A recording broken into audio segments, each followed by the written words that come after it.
Hello everyone, this is Rick and welcome to Astral Club. The title of this week's video is Astral Journey to a Future Space Base. Before we get into that, a couple quick announcements. We have playlists on this channel. I've got one just for the General Astral Club. I've got one for Space and Aliens for people who want to read or actually review the videos about, space and aliens. I've got one time travel for folks who enjoy that category. And I got one for Q&As. So you could sit there and subject yourself to listening to hours of me yakking about various questions and answers. So don't forget that in case you get trapped inside, you have literally nothing else to do. Next, just wanted to thank my patrons on Patreon. You guys are great. Anyone who feels drawn to support the channel, there will be a link to Patreon, Astral Club and Patreon in the description. And I very much thank all of my Patreons for supporting this channel. This whole adventure got started because in the last video where we were talking about controlling the astral body, one of our Astral Club members, whose name is Madeline, although I like to think of her as Madeline because my daughter loved that children's book series when she was a kid. And her comment was, hey, could you have a positive possible future experience sometime? And I know she just meant it as, hey, here's an idea. But it kind of hit me a little bit. I'll be honest with you. I don't seek out typically experiences where they're interpreted as negative, or I don't look for dystopias, for instance. Believe me, those places do not feel good. They're not fun. All I can say is what few alternate future experiences I've had, I report them as I see them. But responding to this maybe implicit criticism, although like I said, certainly she's wonderful. When I had an astral projection, the very next one, I concentrated on looking for an energy that portrayed the most positive, advanced possible future for Earth and our civilization that I could locate and that I could get to. And you can review it when we're done and we'll discuss, what you thought of it and what have you. But when that happened, as usually happens when I go into further future trips, I lost consciousness. Everything went black for, a moment. When I regained consciousness, I found myself in a physical body on what appeared to be inside of some sort of a space base. At least that was my initial opinion. Now, I didn't know automatically that I was necessarily in space, but it had that round metallic corridors and what have you that you normally associate with that type of situation. And certainly I was able to view out of a window shaped like a portal, I guess. And I could see that, yes, there was a planet out there. And I don't think it was Earth, and I sure as heck hope it wasn't, because it had a hazy atmosphere with rocks.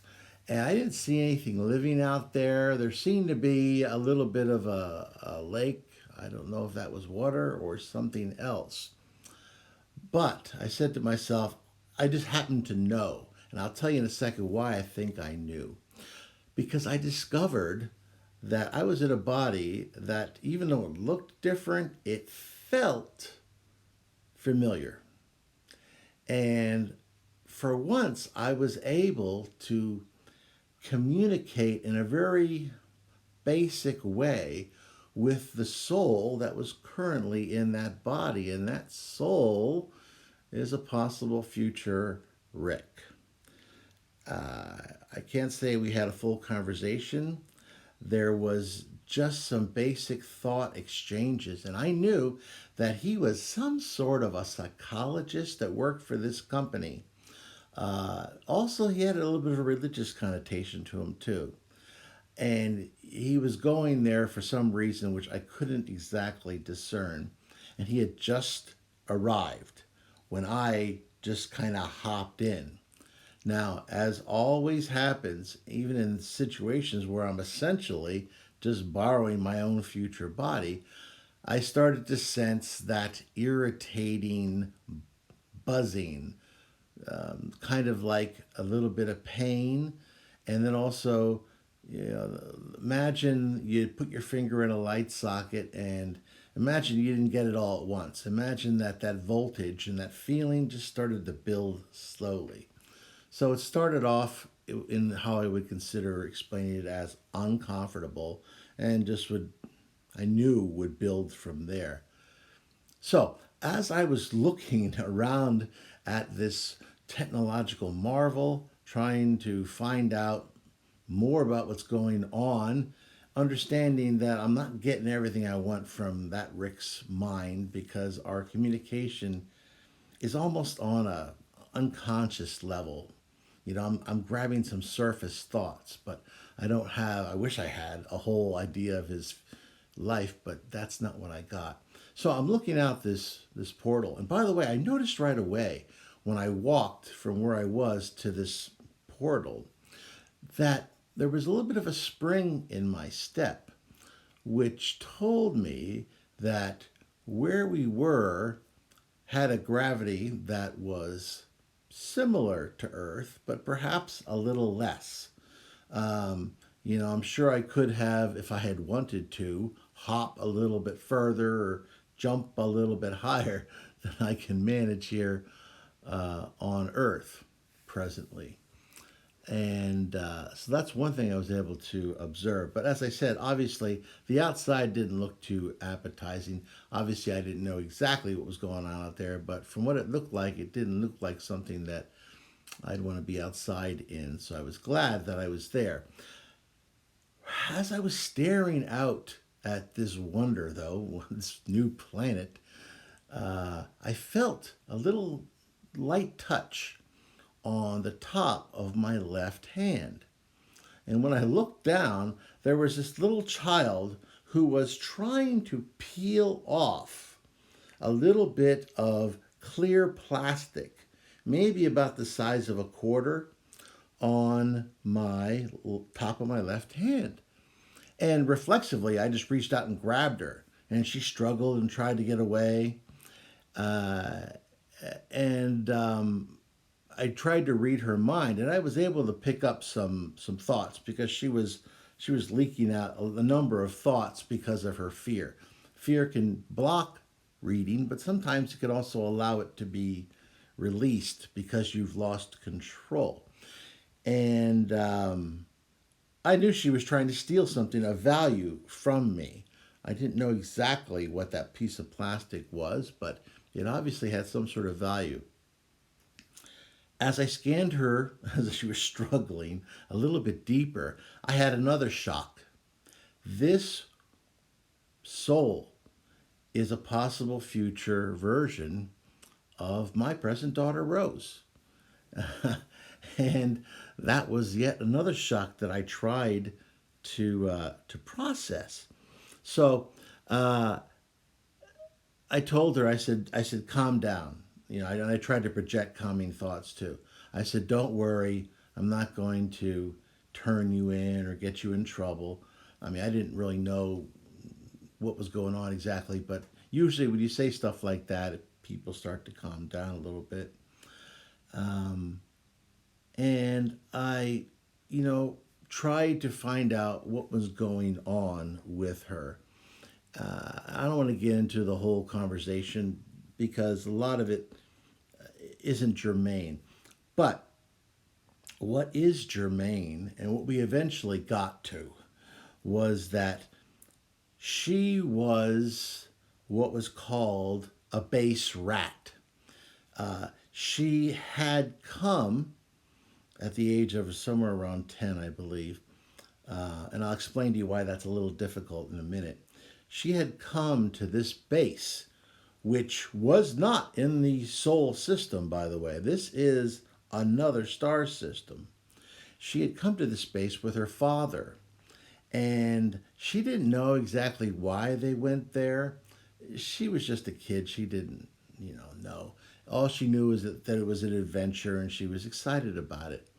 But shortly after they arrived, something had happened, and they had lost all of whatever credit or currency that was used then at this company facility. And it was some sort of a mining operation. This base, though, wasn't actually mining, it was a support and logistics center. It also acted as a transit facility. People would go there and then go elsewhere in this system.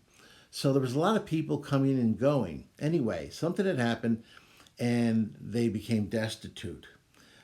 So her father found a job somewhere, and he either didn't have the money to take her with him, or it wasn't allowed to take children to wherever he was going to work.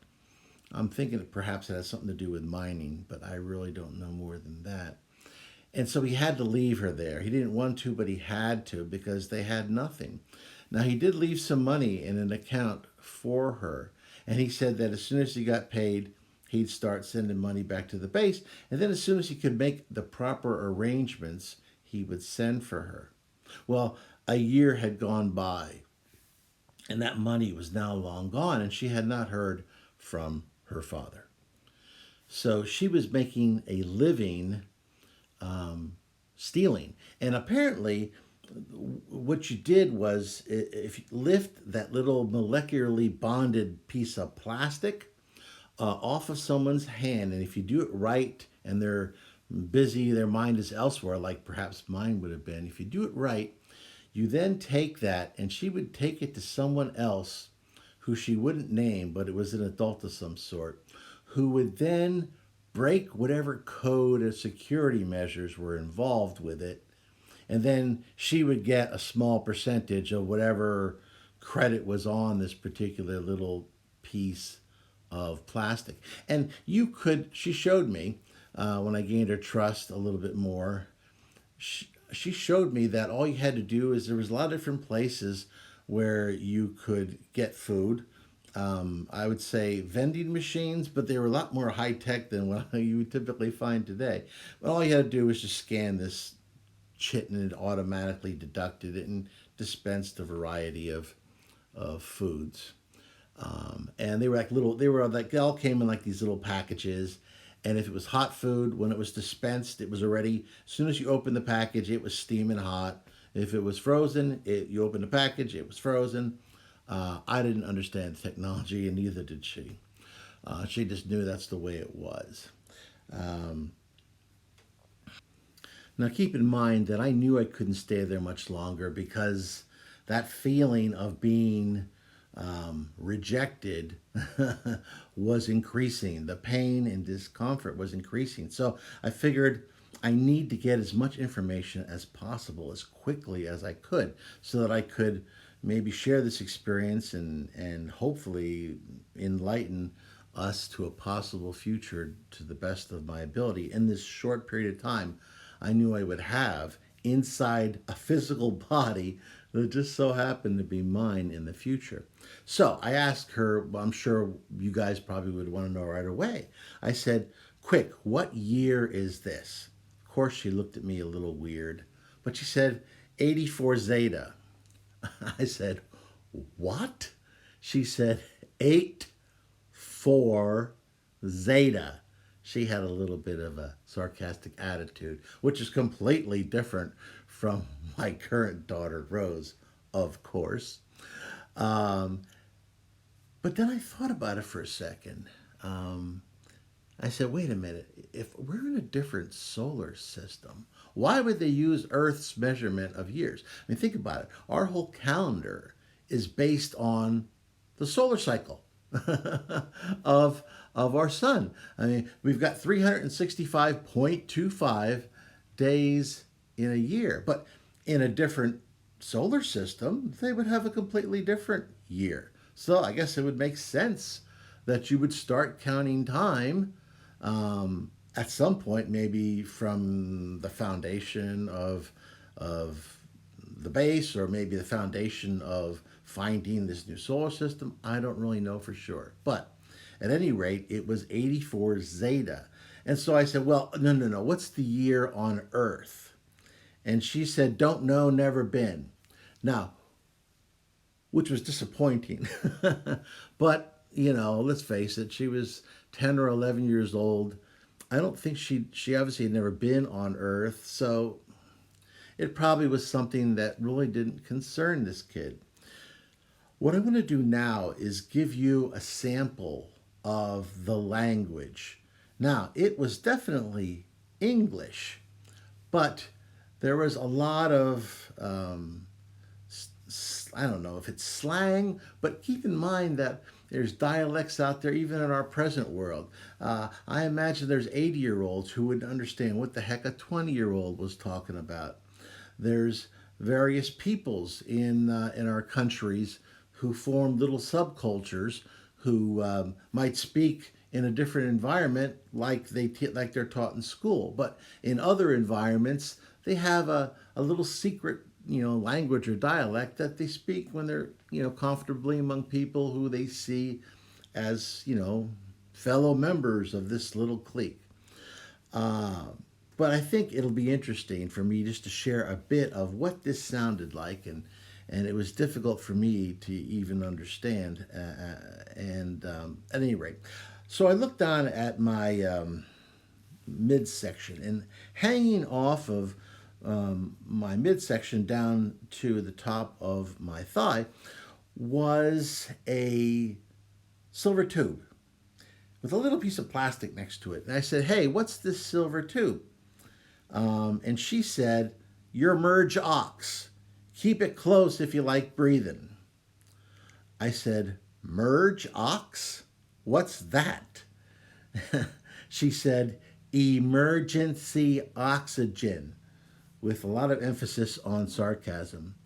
And then she said, are you free floating? Best void. That junk will scramble you. Okay, I did understand the emergency oxygen bit, but the rest was a little bit harder to decipher. I got the basic idea that she maybe thought I was drunk or on drugs. And I said, well, which was a stupid question for me to ask, but you know, put yourself in my position. There's a lot going on here. I said, why do I need emergency oxygen? And she gave me this exasperated look, which looked a lot like the kind of look I might get from my daughter if I ask a stupid question like that. So she replied like she might to a slow child. And she said, if this base hold, you breathe an out, miss, and you'll stiff in a few ticks. Time next, don't float through the safety DL. I didn't ask any more questions because her answers were just confusing me more. Now I knew my time was very short because the pain and discomfort was becoming unbelievable, and I knew I'd be forced out. So I communicated with that little part of myself. We had started establishing a little bit better two-way communication in those minutes. And I said, take care of her. And he said, you know, don't worry, I will. So I said, you know, I'm going to take care of you now. Don't worry about it. And then I was ejected, and I had a moment of blackness.